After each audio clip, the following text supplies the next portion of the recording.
Hello and thanks for joining us on the news at 10 on NTA News 24. We are reaching you live from Abuja. I am Stella Inameti. The headlines. Nigeria seek for investment to unlock potential in agricultural value chain. It is about the resilience of our farmers, the ingenuity of our processors and entrepreneurs. Payment of ransom to kidnappers is counterproductive to national security. National Security Advisor.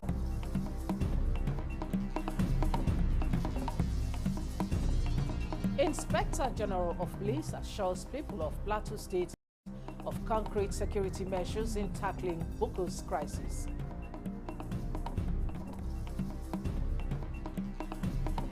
Nigeria strengthened diplomatic ties with Democratic Republic of Sao Tome and Principe to promote unified African stance on global stage. Sao Tome happened to be the country where the sugar slave economy was perfected. It was tweaked there before it was applied to Brazil, before it was applied to Caribbean island nations.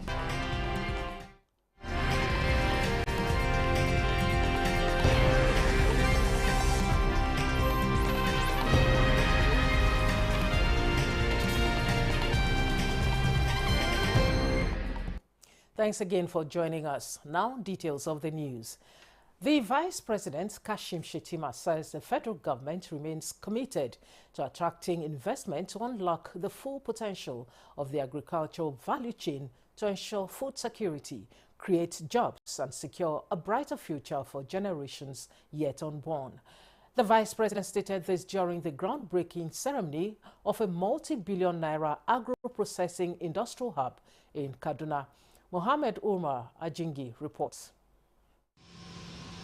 Dressed in a colorful traditional Kanuri attire, the Vice President arrived in Kaduna with a host of opportunities for the people of the state. He is here to perform the groundbreaking ceremony of an agro-processing industry, a project expected to generate jobs for the youth of Kaduna State. They will create opportunities for our young people, empowering them with skills and knowledge to engage in meaningful work and contribute actively to the economy. The youth of Nigeria must not be spectators in the economy. They must be stakeholders, builders and shapers of their own futures. This SAPZ has been classified as one of the priority projects by His Excellency President Bola Ahmed Tinubu GCFR. This isn't just about bricks and mortar. It is about people. It is about the resilience of our farmers, the ingenuity of our processors and entrepreneurs, and the commitment of our government and development partners to build a future that works for everyone. What we are breaking today is not just ground. It is the foundation for a new agro-industrial processing ecosystem that will serve generations to come.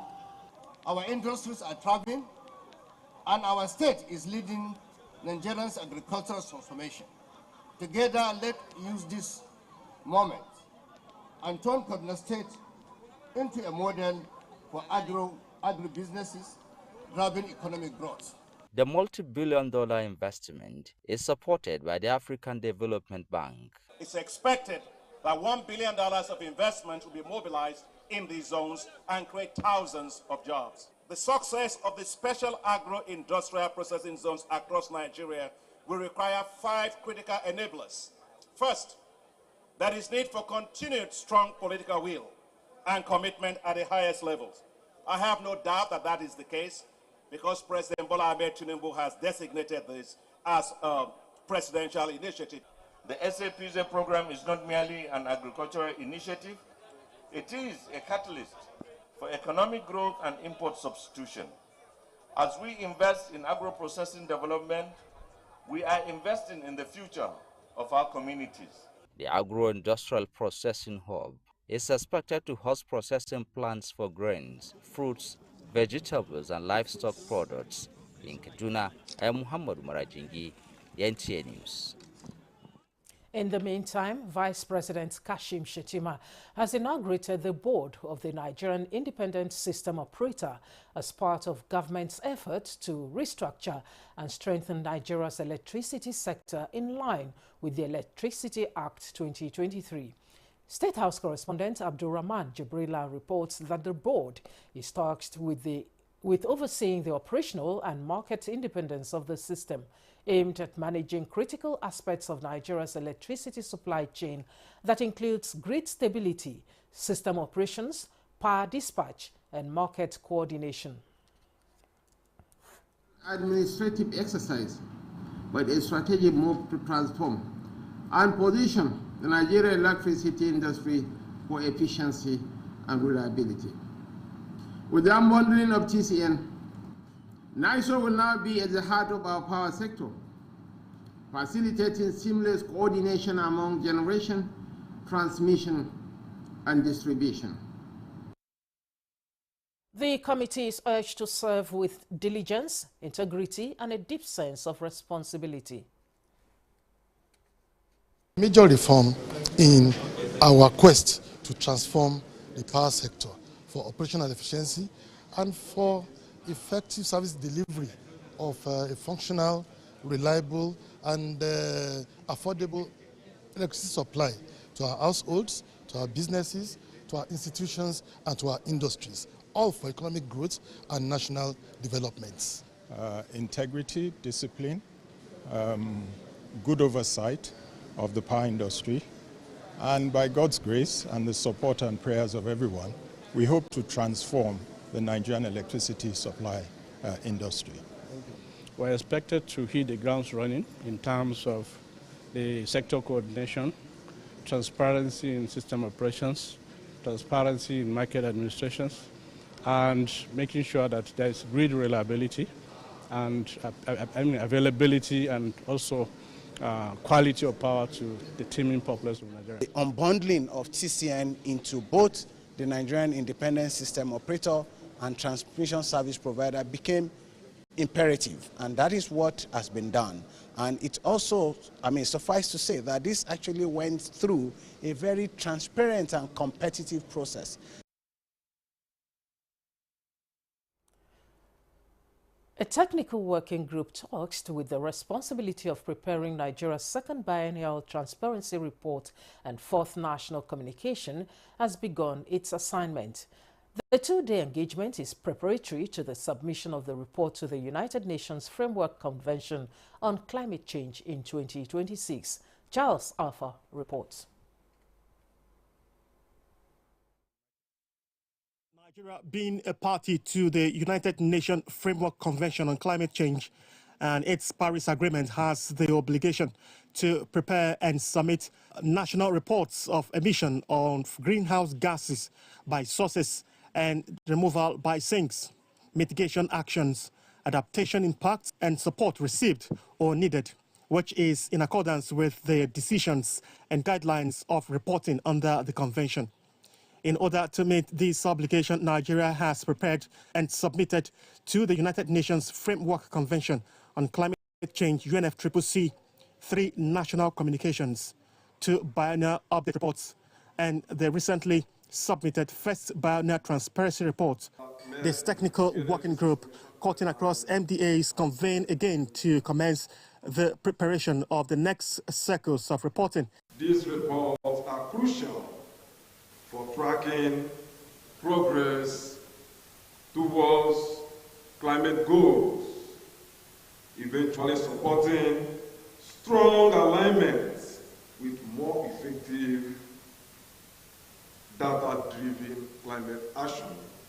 As we stand now, we just reported in the BTR1 what has been achieved to the 2030 time horizon, and it's going to be the same time horizon of 2030 for the BTR2. This engagement is expected will clearly lay out the transparency reporting requirements as well as address identified gaps from the first report. Charles Alpha, NTA News. And now for more details on the Nigeria's second biennial transparency report, we're joined via Zoom by Ann Umar from the National Council on Climate Change. Hello, Ann. Thanks for joining us. What are the key objectives and expected outcomes of Nigeria's second biennial transparency report and, of course, fourth national communication? Thank you. Thank you for having me. My name is Ann Umar from the National Council on Climate Change. I'm part of the team responsible for preparing Nigeria's GHG emission reporting to the UNFCCC.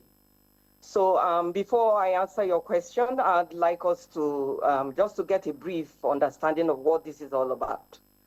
Nigeria is a party to the United Nations Framework Convention on Climate Change and joined in August 1994. And one of the obligations for Nigeria is as and also part of other countries is to report on emission of greenhouse gases by sources and removal by sinks. What do I mean by that? This means the sources is to identify the sources where these emissions are coming from.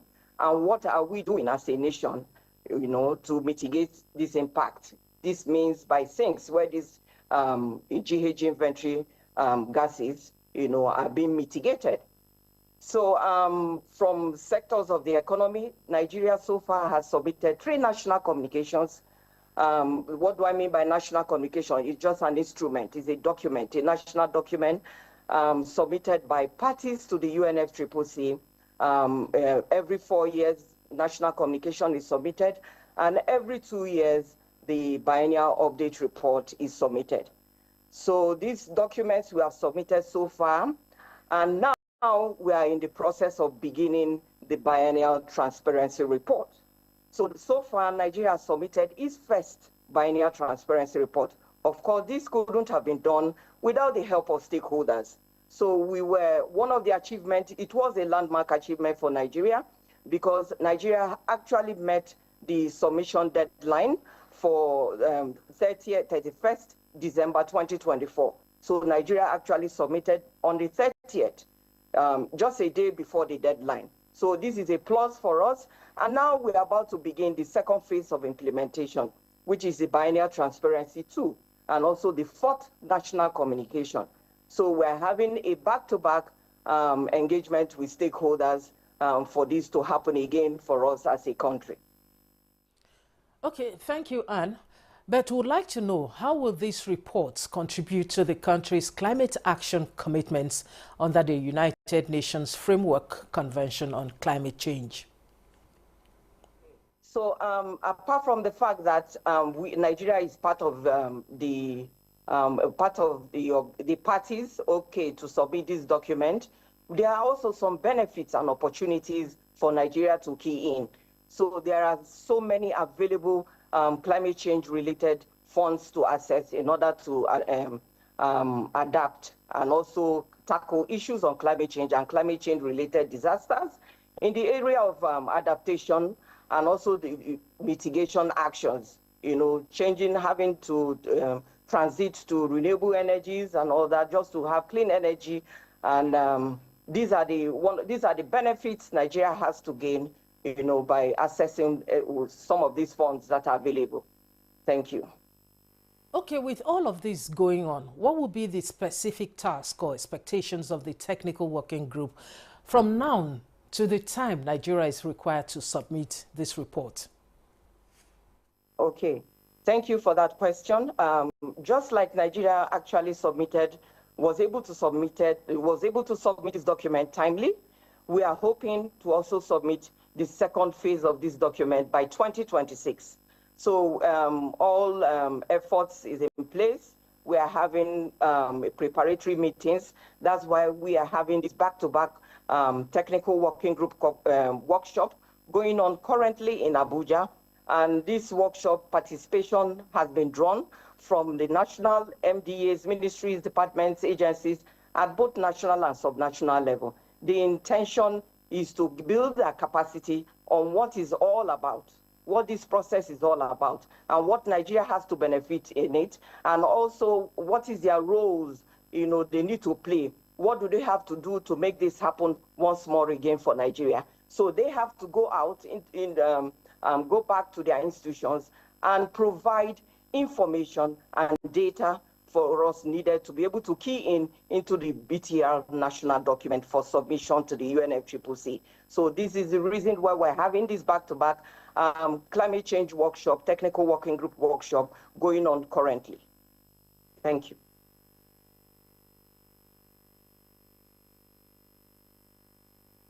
We do appreciate it. We'll take a break now. When we return, more news. Stay with us. Prices on a new day.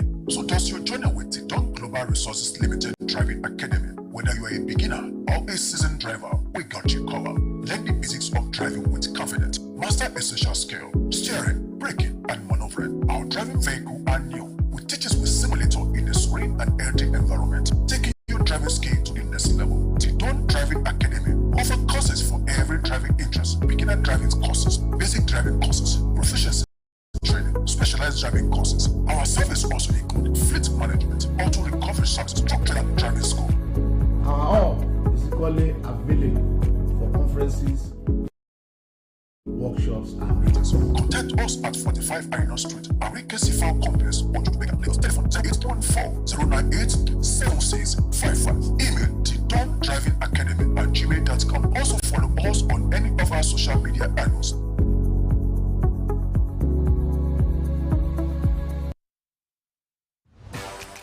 Celebrate Ramadan with Bafi and enjoy up to 40% off on selected products from living room, dining room, bedroom, and royal sets. Pay less, save more, and refresh your home for iftar gatherings and cherished moments with family and friends. Visit our showrooms in Abuja, Lagos, Kano, and Enugu, or shop online to enjoy our exclusive Ramadan sale. Let's make this Ramadan unforgettable.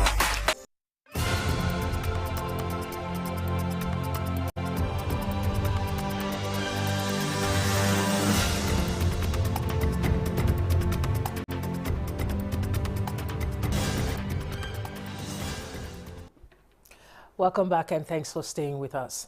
The Minister of Aviation and Aerospace Development, Festus Keyamo, is optimistic that Nigeria's aviation sector leads by example in adopting Nigeria green technologies and practices towards addressing climate change and environmental sustainability.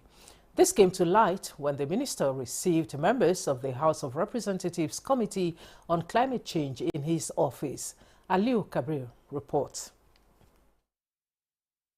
The aviation industry faces increased pressure to reduce greenhouse gas emissions to address the risk of climate-related disruptions such as flight cancellations and delays, and improve passenger safety and satisfaction.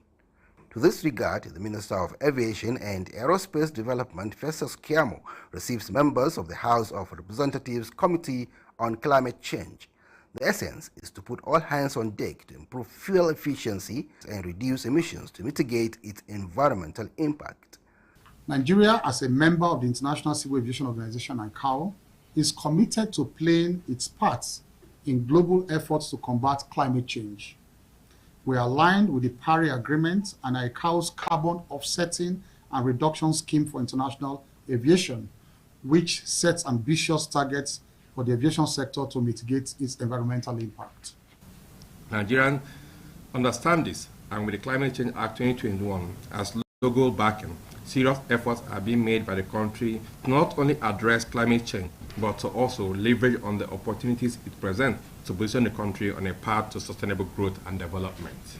The minister highlighted agencies under the ministry working round the clock through several initiatives in this regard, assuring the members that the ministry will work with the National Assembly members and other critical stakeholders to implement policies and actions to achieve more sustainable and responsible aviation sector in Nigeria. In Abuja, Aliu Kabir, NTA News. The National Security Advisor, Malam Nuhu Ribadu, is appealing to Nigerians to abstain from paying off ransom to kidnappers on the grounds that it is counterproductive to security efforts. Defense correspondent Ismail Musa reports that he made the plea while receiving 60 rescued victims abducted from Abuja and Kaduna State. They killed my wife and my president. He is 51 years old and among 59 victims kidnapped and rescued through a joint security and intelligence operations. Troops of the Nigerian Army 1 Division, in collaboration with security and intelligence agencies, conducted a rescue operation leading to 60 kidnapped victims regaining freedom. The victims consist of 35 males and 25 females. I appreciate the effort of the security men for making it possible for us to be out of there. It is because of the federal government, still up to now, they are still in the bush. The Office of the National Security Advisor has provided initial medical care and psychological support to the victims. And we are saying enough is enough. We will not be able to stop this thing quickly if people continue to give them money. I want to make a very strong appeal to all. It's understandable. When someone of yours is in captivity, you will do whatever it takes for you to get him back. But this is counterproductive. We were kidnapped from Lere, Zangon Kataf, and Kagarko local governments. On rescue, we have been able to give them some medical attention. Office of the National Security Advisor have been very, very helpful in coordination, bringing the services together to work for a common cause, and that is why you see the result. They will be handed over to the Nigerian Army's 1 Division for further rehabilitation. In Abuja, Ismail Musa, NTA News. Still on security matters, Chief of Army Staff, Lieutenant General Olufemi Oluyede, wants troops of the Nigerian Army not to relent in discharging their constitutional responsibility of safeguarding the nation. This was while addressing troops at 3DIV headquarters, Jos. Ijoma Ozoemena has more. Addressing troops at the 3 Division, Chief of Army Staff Lieutenant General Olufemi Oluyede emphasized the need for them to give their best to the nation while efforts will be intensified to address their welfare. Let's go in by what the federal government is doing for us. It's for us to put in more effort in tackling all the challenges bedeviling the country. And to do this, we intend to strategize, motivate our soldiers better, provide the right enablers, and we expect that things will get better going forward. As part of his engagements on the plateau, Lieutenant General Oluyede inaugurated 23 engineering regiment and a newly renovated and equipped Rhino multipurpose hall. Others are Block D116 and D113. Chief of Army Staff, who inspected the quarter guard, says welfare of staff cannot be compromised, hence the ongoing renovation in the barracks. He promised to liaise with education authorities on how to enhance the standard of education of their vets. He urges Nigerians to furnish them with useful information to aid in tackling insecurity across the country. In Jos, Ijoma Ozemena, NTA News. Inspector General of Police Kayode Egbetokun is assuring Plateau State government of embarking on concrete security measures in tackling the security situation in Bokkos. This assurance was conveyed by the DIG Operations, Kwazi Zigu Dali, at a meeting with Governor Caleb Mutfwang at the Government House, Jos. Priscilla Gurumnan reports. Following the recent attacks that claimed lives and destruction of property in Bokkos local government area, the DIG is in Plateau State on the directives of the IGP to assess the security situation. While condoling with the government and people of the state over the incident, DIG Kwazi says in addition to the special intervention troops deployed to the state, 2 armored carriers have also been added to ensure effective security operations to restore peace in the state. I've confirmed right yesterday when I'm speaking with the CP that the unit of the police mobile force have arrived. The IG did not stop at that. He has as well directed in order to see that these criminals did not go, but that justice also should be served to the people of Plateau State. Governor Caleb Mutfwang expresses gratitude to the Inspector General of Police for the demonstration of love and concern for the people of the state.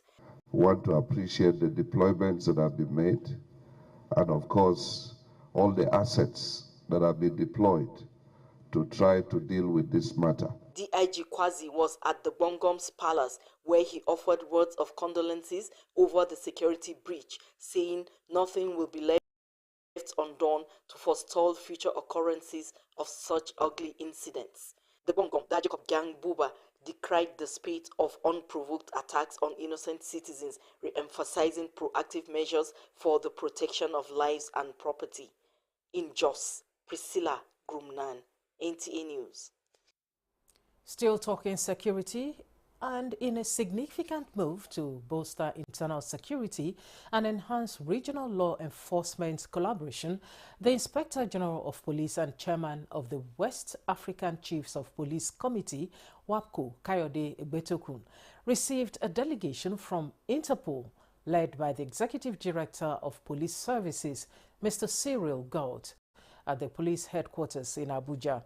The visit centered on deepening cooperation between the Nigeria Police Force and Interpol and formally marked the handover of the West African Police Information System, WAPIS. The Ministry of Police Affairs officially assumed control of the WAPIS program from Interpol on behalf of the Nigerian government. The system is now domiciled within the Nigeria Police Force. WAPIS is designed to strengthen regional policing by improving data collection, standardizing data management, and promoting efficient information sharing among law enforcement agencies across West Africa. IGP Egbetokun also acknowledged Interpol's vital role in advancing international cooperation in tackling global security threats. He expressed gratitude for their ongoing support and reaffirmed Nigeria's commitment to the full implementation of the WAPIS program, both nationally and across the sub-region.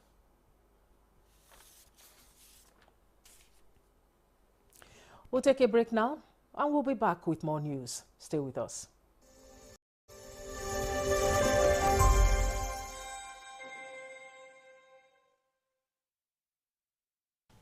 I am Oluremi Tinubu, the global and national Stop TB champion. Many people have asked why I've chosen to champion the fight against a disease like tuberculosis. My reason stems from a deep personal experience. I once had a friend who unfortunately fell ill and concealed the nature of his sickness until it was too late. Eventually, after he passed, we discovered he had tuberculosis. Sadly, due to the stigma and discrimination surrounding the disease, he would not speak up or seek for help. His death was a painful reminder that we could have intervened and saved a life if only we had known earlier.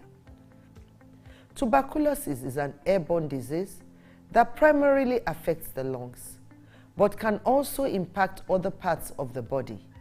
Being airborne means anyone, regardless of their socio-economic status, can contract it. In Nigeria, 1 person dies of TB-related illness every 7 minutes, amounting to 206 deaths every day.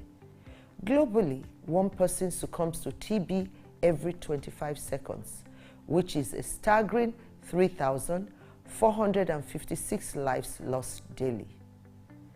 These deaths are entirely preventable because TB is curable if detected and treated early. If you or someone you know has been coughing for 2 weeks or more, coughing up blood, experiencing night sweats, or losing weight drastically, it might be TB. Please visit the nearest government hospital or primary health care center for proper diagnosis and treatment. TB treatment is free in all government and some private health facilities. Let us also remember not to stigmatize or discriminate against TB patients or those who have been treated for TB. Individuals who have been cured of TB cannot infect others. I call on all stakeholders, especially the private sector, to join us in the fight to end TB in Nigeria. Together, we can make a difference. Remember, TB anywhere is TB everywhere. End TB by 2030. Yes, we can.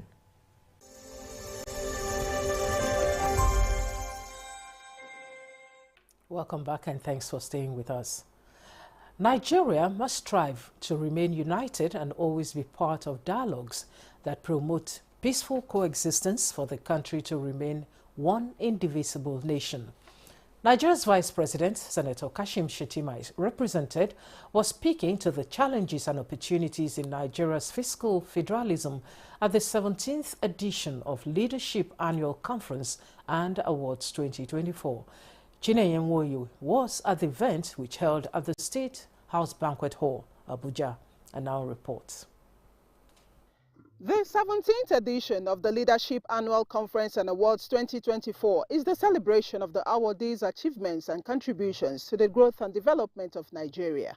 Nigeria's Vice President, Senator Kashim Shettima, is here represented, and he speaks to the theme of the event, challenges and opportunities in Nigeria's fiscal federalism. The issue is not merely how much each federating unit accrues, but how judiciously such resources are utilized. This administration, under the leadership of His Excellency President Bola Ahmed Tinubu, is confronting this challenge directly. We have chosen the path of reform. If the leadership of the nation can harness our resources and how it's disbursed and spent, obviously our nation would be a much better place. Nigeria remains united, and by the grace of Allah, we as leaders this country from different states will try as much as possible to ensure the continuity of the unity of the good people of Nigeria. 6 state governors, namely Alhaji Abba Kabir Yusuf of Kano State, Malam Umar Namadi of Jigawa State, Senator Bala Mohammed of Bauchi State, Ademola Adeleke of Osun State, Umo Basien of Akwa Ibom State, and Dr. Peter Mba of Enugu State, clinched the Leadership Governor of the Year 2024 awards for their exceptional leadership qualities and developmental strides in their states. Alhaji Aliko Dangote bagged the Leadership Person of the Year 2024 award. Leadership Banker of the Year 2024 went to the Group Managing Director, Zenith Bank PLC, while the Minister of Environment went home with the Leadership Environmental Impact Person of the Year Award 2024, among others. It was indeed a long list of awardees, as other individuals and corporate organizations were recognized at the event.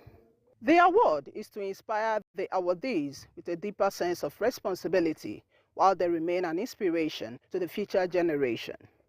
In Abuja, Chinenye Nwoye, NTA News. For student movements to have similar impacts like those in the colonial and early independence era, current movements must be driven by same love for country and patriotism. Stakeholders harped on this at a review of students' movement in Nigeria, which took place in Abuja. Joseph Otsen reports.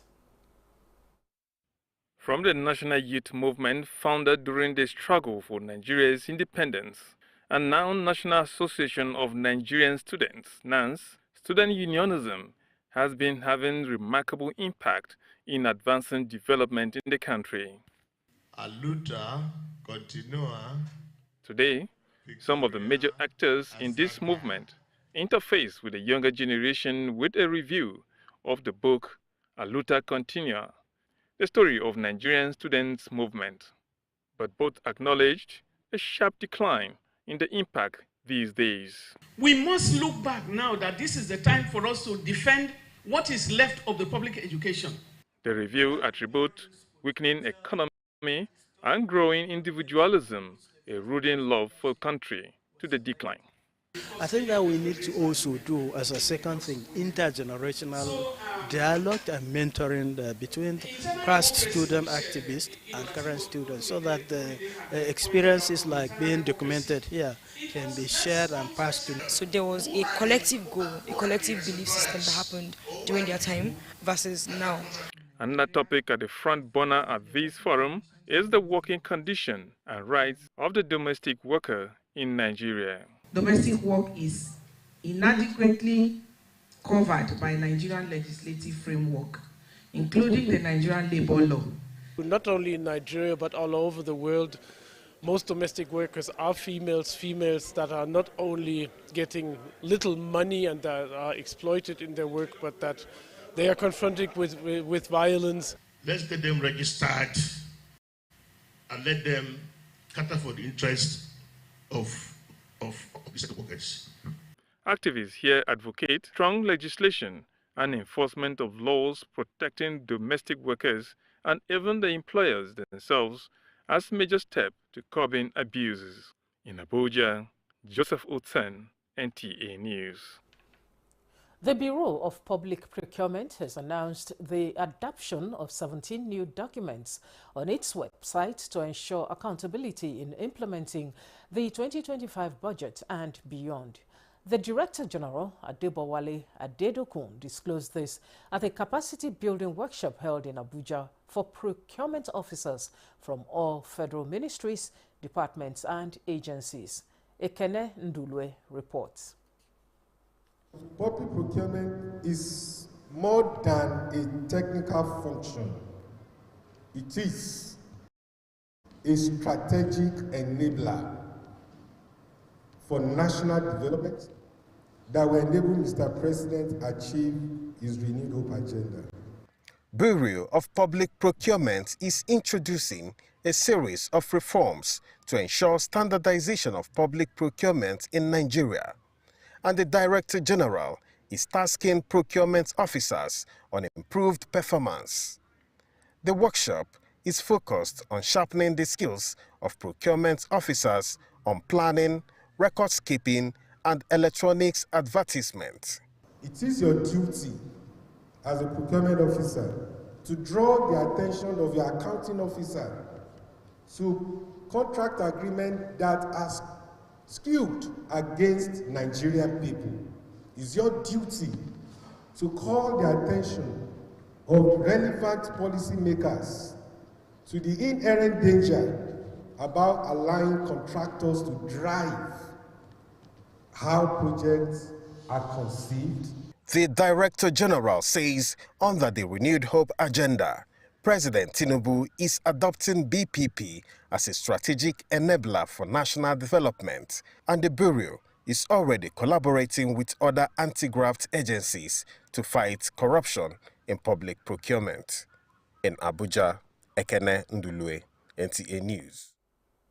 Meanwhile, there is a need to further assess the effectiveness of existing mechanisms, identify gaps, and explore innovative strategies that will enhance implementation of the Freedom of Information Act. Hamad Jabani reports that this is the focus of a capacity-building workshop on public interest disclosure and accountability in ministries, departments and agencies convened by the Bureau of Public Service Reforms, BPSR. The workshop convened by the Bureau of Public Service Reforms is pursuant to the Freedom of Information Act 2011, a legislation which empowers citizens, promotes openness in governance, and ensures access to public information. The effective implementation of this act is vital to strengthening Nigeria's democratic institutions, enhance public trust, and foster a culture of accountability. This platform, which provides a unique forum for dialogue, knowledge sharing, and capacity building among public officers and relevant stakeholders, is to ensure that FOIA is fully operational across MDAs. The Bureau of Public Service Reforms has over the years played a pivotal role in promoting transparency and accountability within the public sector. BPSR's Director General Desuki Arabi says the Bureau will not rest in carrying out its responsibility. The Bureau, as part of its requirement for scorecard for ranking websites of ministries, departments and agencies of government, including the Freedom of Information platform on MDA's portals to support government initiatives on the implementation of public policies and boost confidence to standards. Stakeholders say for the FOI to be fully implemented, the whistleblower law must be enforced to protect whistleblowers, while internal mechanisms for transparency and accountability be strengthened. Ensuring that you don't get sacked because you report the truth or you see something and you say something. People are threatened by dismissal, and sometimes even threaten family members, their safety and security and so on. So nobody would stick out their neck to report anything. Participants are drawn from all ministries, departments and agencies. Haman Jabani, NTA News. Renaissance Africa Energy Company Limited, the new owners of Shell Petroleum Development Company SPDC, led by its Managing Director, Dr. Tony Atta, has visited National Oil Spill Detection and Remediation Agency, NOSDRA, on its very first courtesy visit since the indigenous company acquired Shell. The visit is to concretize relationships and synergize on energy security. The MD, Renaissance Africa Energy Company Limited, Dr. Tony Atta, reaffirmed that the 40% non-access to energy situation of Nigeria is about to change and called for sustainable collaboration by NOSDRA. We are Renaissance, we are purely Nigerian, and we're proudly so. Sort of said, show me that country whose economy is buoyant and is energy poor. So it's about energy security, energy poverty, and that is what Renaissance is really working to try and reset the narrative. Welcoming the team, DG NOSDRA, Dr. Chukwuemeka Woki, advised the new team to eliminate sources of third-party interference, as well as expedite actions towards handling outstanding cleanups to avoid hiccups on production activities and shutdown. In the oil industry says when you pollute the environment, of course you clean, you remediate, and you pay compensation. But if it is a third-party interference, if it is who pays, and so this is a major concern, and this concern has raised a lot of security issues. The Nigeria Union of Petroleum and Natural Gas Workers, NUPENG, and the Petroleum and Natural Gas Senior Staff Association of Nigeria, PENGASAN, have welcomed the new Group Executive Officer of the Nigerian National Petroleum Company Limited, NNPC Limited, Bayo Ojulari, and board members. The leadership of the two unions in a joint statement, however, cautioned the new NNPCL management against recruiting external personnel to fill top and middle-level management positions. The Petroleum and Natural Gas Workers Union say in-house unions have notified them of plans by the company to do the hiring, which they say never yielded positive results in the past. Such actions to the organized labor only stifled the growth of career employees who have dedicated their entire working lives serving the organization, and therefore advised the NNPCL management not to heed to the suggestion. The National Hydroelectric Power Producing Areas Development Commission is set to provide a lasting solution to the perennial flooding experienced in about 40 communities in the downstream of rivers Gurara, Niger, and Kaduna as a result of the failed retaining wall of the river in the area. This is with the flag off of the reconstruction of the erosion control embankment project in Muye, Lapai local government area of Niger State, which is expected to gulp more than 600 million naira. Hosanna Musa reports. The effect of flooding resulting from the release of water from Kainji, Shiruru and Jaba dams, as well as torrential rainfall, have put a halt to the economic activities of the area due to the collapse of the retaining wall built at the bank of the river. Therefore, the construction of the erosion embankment project and intervention of the National Hydroelectric Power Producing Areas Development Commission, as requested by the member representing Agaye Lapai Federal Constituency, Abdullahi Mahmoud, is to put a lasting solution to the perennial challenge. We have intention of doing an embankment. We will equally do the reclamation of the land. We will equally look at the access road. We want to make sure we ensure that the economic activities of the particular commission is enhanced. This menace of overflow from the river has hampered a lot of their economic activities. And so we needed to tell the center that there's a need for you people to come to the aid of our people. Once they complete within that 4 months, oh God, whatever the activity we have, we are going to be boosted. With this, members of the communities are optimistic that the project, when completed by NHYPADEC in the next 4 months, farming and fishing activities will resume in earnest to contribute massively to the country's much-needed food security. Hussaina Musa, NTA News. This is the news at 10 on NTA News 24. Here is a recap of our major stories. Nigeria seek for investment to unlock potential in agricultural value chain.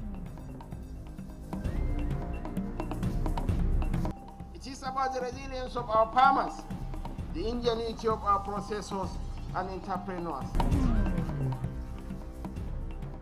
Payment of ransom to kidnappers is counterproductive to national security. National Security Advisor.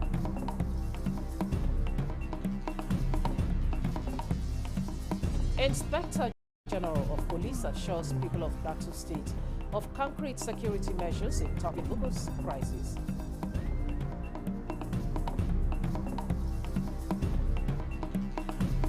Nigeria strengthened diplomatic ties with the Democratic Republic of Sao Tome and Principe to promote unified African stance on global stage. Sao Tome happened to be the country where the sugar slave economy was perfected. It was tweaked there before it was applied to Brazil, before it was applied to Caribbean island nations.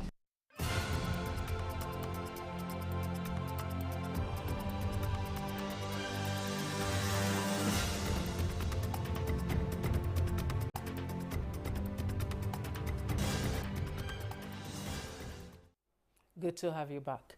The federal government will continue to invest and drive innovations to expressively reduce the burden of maternal and child mortality. Minister of State for Health, Dr. Isiaq Salako, who was speaking in Abuja at the 5th induction ceremony for community health officers of the Community Health Practitioners Registration Board of Nigeria, emphasized that building a strong frontline health workforce is integral to President Bola Tinubu's renewed hope agenda to reform the health sector. Oluseye Adiagbo has details. Community health officers, CHO, are the first point of contact, especially at primary health care centers. Primarily, their task is to bridge the gaps between communities and formal healthcare systems. The Community Health Practitioners Registration Board of Nigeria has since inception of the CHO's program in 1978 trained more than 20,000 officers to serve as frontline defenders of the nation's healthcare system. We have a lot of gap for human resource in all our PSC centers. The federal government has been doing a lot. We need to talk to state government to look at the possibility of recruitment of our workers. They are ready. We don't have Jaffa syndrome in community. Minister of State for Health, Dr. Isiaq Salako, and others pinpointed how the federal government intends to address inequalities affecting overall population health outcomes. President Bola Ahmed Tinubu is passionate to taking healthcare services to the doorstep of every Nigerian in the remotest part of the country. Our policy is that no community health officer should be unemployed. To the inductees, this is an opportunity for you to contribute to the growth of health in Nigeria. I will support patient participation. These 930 inductees from across the country are the newest cohorts of community health officers. I am very, very excited. I want to go back to my community to ensure that people in the community have access to primary healthcare services. And another thing is that I'm praying that the government should help us In my local government, over 62 community health workers have been employed since our Zoom office, and we continue to engage that services. To cap the event, some Nigerians committed to the service of community health care and environmental safety got recognition. In Abuja, Olusheye Adiago, NTA News. Now, living with Cushing's syndrome can be challenging, but with the right strategies and support, it is possible to manage the condition and enjoy quality life. In this report, Thomas Ogbetere takes a look at this rare disease called Cushing's syndrome and how a survivor is advocating of more attention in managing the condition. Cushing's syndrome is a hormonal disorder caused by prolonged exposure to high level of cortisol. This is a hormone produced by the two adrenal glands. It often results to symptoms like weight gain, particularly on the face and trunk, thin skin, and easy bruising. Emotional Aisha Adamu Fari, who is living with the condition, explains how difficult it is to cope with it. She lamented that she has to stay hydrated by drinking plenty of water, eat a balanced diet rich in fruits, and work closely with her healthcare team to manage her condition. It comes with a lot of complications when not diagnosed early or misdiagnosed. And that is what usually happens, because even me, I was misdiagnosed. And even after the diagnosis, I was not told what to eat and what not to eat. And I felt so comfortable, and I did not care to research. So there was a day I ate noodles, not knowing I was not supposed to eat refined foods. I ate noodles, and I almost died sincerely because I was having high blood pressure for a good 2 weeks straight. It was difficult for us. Before we got what should be eating, we had to be browsing. We had to be, because there was nowhere we can get unless you browse. No any doctor was there to help because it's a very rare disease. Aisha Adamu Fari wishes government at all levels and relevant agencies prioritize management of Cushing's syndrome through increased awareness and support to victims. In Abuja, Thomas Ogbetere, NTA News. Our correspondent Oyemi Ajayi has more on global update for us.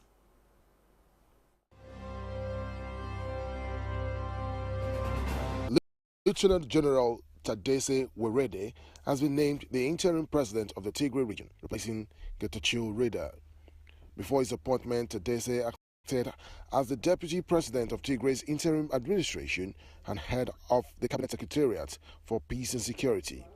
He has been mandated to ensure the full return of the internally displaced persons to their original homes.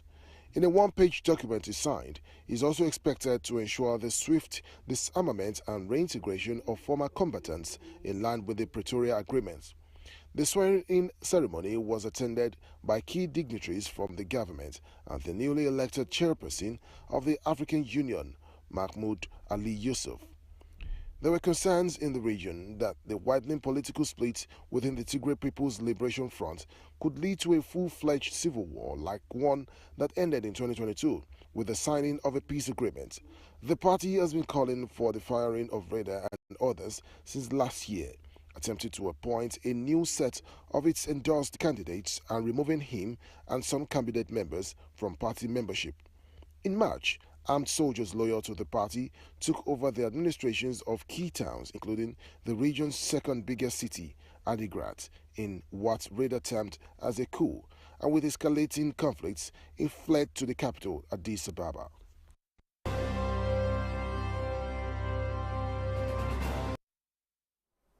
And that concludes the news at 10 on NTA News 24. Thanks for watching. I am Stella Inameti.